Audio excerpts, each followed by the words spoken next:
यूं तो कोहिनूर हीरा इस समय टावर ऑफ लंदन के एबिल हाउस में कई सालों से रखा हुआ है, लेकिन इसके ब्रिटेन से वापसी की मांग समय समय पर उठती है। सबसे पहले ये मांग की थी भारत ने ब्रिटेन से आजादी के तुरंत बाद 1975 में। पाकिस्तान के प्रधानमंत्री जुल्फिकार अली भुट्टो ने ब्रिटिश प्रधानमंत्री जेम्स कैलंगन को पत्र लिखकर कहा था कि कोहिनूर उन्हें वापस दिया जाए। नवंबर 2000 में तालिबान ने मांग की कि कोहिनूर उन्हें लौटाया जाए क्योंकि वो कानूनन अफगानिस्तान की संपत्ति है। 2002 में जब क्वीन मदर का देहांत हुआ तो कोहिनूर जड़े ताज को उनके ताबूत के ऊपर रखा गया। तब ब्रिटेन में रहने वाले सिखों ने इस बात पर जबरदस्त ऐतराज किया कि उन्हीं की आंखों के सामने उन्हीं के देश से चुराए गए सामान की नुमाइश की जा रही है। कोहिनूर के बारे में कहा जाता है कि इसको संभवतः तुर्कों ने किसी दक्षिण भारतीय ने एक मूर्ति की आंख से निकाला था। कोहिनूर पुस्तक के लेखक विलियम डेलरिम्पल कहते हैं, कोहिनूर का पहला आधिकारिक जिक्र 1750 में फारसी इतिहासकार मोहम्मद मारवी के नादिर शाह के भारत आक्रमण के वर्णन पर मिलता है। मारवी लिखते हैं कि मैंने अपनी आंखों से कोहिनूर को देखा था। वो उस समय तख्ता ताउस के ऊपरी हिस्से में जड़ा हुआ था, जिसे नादिर शाह दिल्ली से लूट कर ले गया था। कोहिनूर मुर्गी के अंडे के बराबर था और जिसके बारे में कहा जाता था कि उसे बेचकर पूरी दुनिया के लोगों को 2.5 दिन तक खाना खिलाया जा सकता था। तख्ते ताउस को बनाने में ताजमहल बनाने से 2 गुना टाइम लगा। बाद में कोहिनूर को तख्ते ताउस से निकाल दिया गया ताकि नादिर शाह इसे अपनी बाहों में बांध सके। नादिर शाह ने करनाल के पास अपने 1.5 लाख सैनिकों की सेना की बदौलत मुगल बादशाह मोहम्मद शाह रंगीले की 10 लाख लोगों की सेना को हराया था। दिल्ली पहुंचने पर नादिर शाह ने ऐसा कत्लेआम करवाया जिसका उदाहरण इतिहास में बहुत कम मिलता है। मशहूर इतिहासकार विलियम फ्लोर एक लेख में लिखते हैं कि जैसे ही नादिर शाह के 40,000 सैनिक दिल्ली में घुसे, अनाज के दाम आसमान पर चले गए। जब नादिर शाह के सैनिकों ने मोल भाव करना चाहा तो उनमें और दुकानदारों में झड़प शुरू हो गई और लोगों ने सैनिकों पर हमला करना शुरू कर दिया। दोपहर तक 900 फारसी सैनिक मारे जा चुके थे। तब नादिर शाह ने दिल्ली की आबादी के कत्लेआम का आदेश दिया। कत्लेआम सुबह 9 बजे शुरू हुआ। सबसे ज्यादा लोग लाल किला, जामा मस्जिद, दरीबा और चांदनी चौक के आसपास मारे गए। कुल मिलाकर 30,000 लोगों का कत्ल हुआ। मोहम्मद शाह के सेनापति निजाम उल मुल्क बिना पगड़ी के नादिर शाह के सामने गए और उसके सामने घुटनों के बल बैठकर कहा कि दिल्ली के लोगों से बदला लेने के बजाय वो उनसे अपना बदला ले। नादिर शाह ने इस शर्त पर कत्लेआम रुकवाया कि वो उनके दिल्ली छोड़ने से पहले उनको 100 करोड़ रुपए देंगे। अगले कुछ दिनों तक निजाम उल मुल्क ने अपनी ही राजधानी को लूटकर वो धन चुकाया। संक्षेप में एक क्षण में 348 सालों से मुगलों की जमा की हुई दौलत का मालिक कोई दूसरा हो गया। विलियम डेलरिम्पल और अनीता आनंद ने कोहिनूर का इतिहास खंगालने में बहुत मेहनत की है। मैंने मुगल रत्नों के विशेषज्ञों से बातचीत कर अपने शोध की शुरुआत की।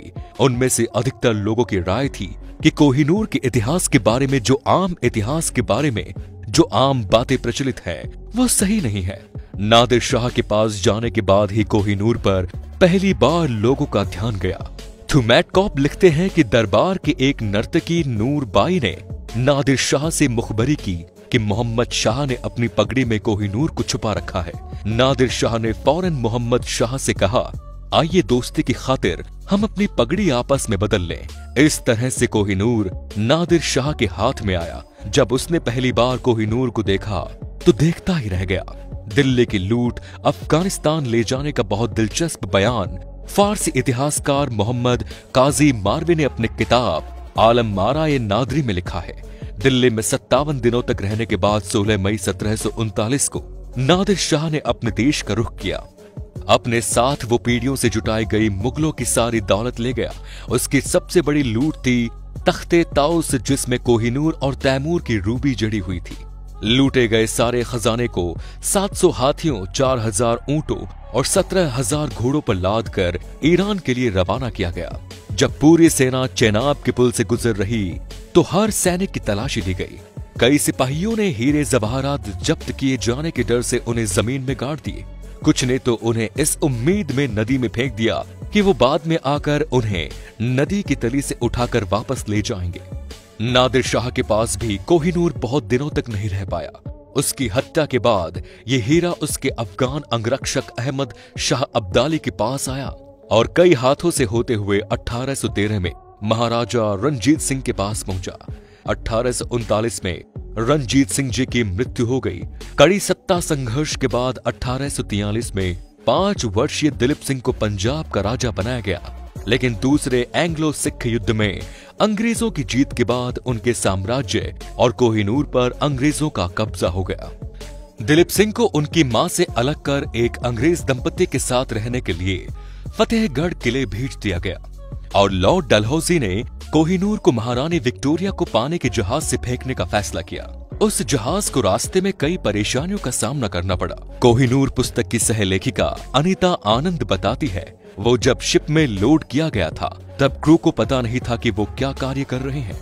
खाली 3 शख्स को पता था कि ये एक कोहिनूर है हमारी मौजूद। जब ये शिप जिसका नाम था मेडिया, जब ये लॉन्च किया गया था, मेरे ख्याल से 1-2 हफ्ते के लिए कोई प्रॉब्लम नहीं था, पर फिर थोड़े से लोग बीमार हो गए थे और फिर और बीमार हो गए थे और फिर क्लोरा फैल गया था शिप पर। शिप पर कैप्टन ने कहा क्रू को कि कोई चिंता ना करो, बस मलेशिया आ रहा है।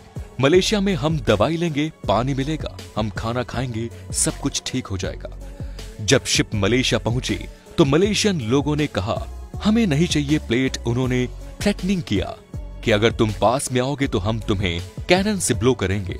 शिप में बैठे लोग बहुत बीमार थे, बस प्रे कर रहे थे कि हम जल्दी से जल्दी इंग्लैंड पहुंच जाएं। जब कोहिनूर लंदन पहुंचा तो उसे लंदन के क्रिस्टल पैलेस में ब्रिटेन की जनता के सामने प्रदर्शित किया गया। कोहिनूर को ब्रिटेन ले जाए जाने के 3 साल बाद उसके इंग्लैंड में नुमाइश की गई। द टाइम ने लिखा, लंदन में इससे पहले इतना बड़ा लोगों का जमाव कभी नहीं देखा गया। प्रदर्शनी जब शुरू हुई तो लगातार बूंदाबांदी हो रही थी। जब लोग प्रदर्शनी के द्वार पर पहुंचे तो उन्हें उसके अंदर घुसने के लिए घंटों लाइन लगानी पड़ी। ये हीरा पूरब में ब्रिटिश साम्राज्य की अनोखेपन का प्रतीक बन गया था और ब्रिटेन की फौजी ताकत के बढ़ते असर को भी दिखाता था। इस बीच फतेहगढ़ किले में रह रहे महाराणा दिलीप सिंह ने लंदन जाकर महारानी विक्टोरिया से मिलने की इच्छा प्रकट की। रानी इसके लिए तैयार भी हो गई। वहीं पर दिलीप सिंह ने रानी विक्टोरिया के पास रखे कोहिनूर हीरे को उन्हें भेंट किया। रानी विक्टोरिया के बहुत प्रिय होने के बावजूद कुछ सालों बाद दिलीप सिंह ने इच्छा प्रकट की कि वो अपनी असली मां जिंदन कौर से मिलने भारत जाएंगे। जिंदन तब नेपाल में रह रही थी। उन्हें अपने बेटे से मिलने कलकत्ता लाया गया। महारानी विक्टोरिया के बाद किसी ब्रिटिश राजा या रानी ने कोहिनूर अपने ताज में नहीं पहना, सिवाय उनकी बहू रानी अलेक्जेंड्रा के। उधर दिलीप सिंह धीरे धीरे रानी विक्टोरिया के खिलाफ होते चले गए। उन्हें लगने लगा कि उन्होंने उनके साथ वे इंसाफी की है। उनके मन में यह बात भी घर कर गई कि वो अपने पुराने साम्राज्य को दोबारा जीतेंगे।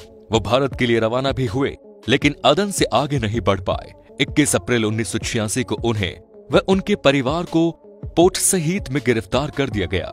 बाद में उन्हें छोड़ा गया, लेकिन उनका सब कुछ छीन लिया गया। 21 अक्टूबर 1893 को पेरिस के एक बहुत मामूली होटल में उनकी लाश मिली। उस समय उनके साथ उनके परिवार का कोई शख्स मौजूद नहीं था। इसके साथ ही महाराजा रणजीत सिंह का वंश हमेशा के लिए खत्म हो गया।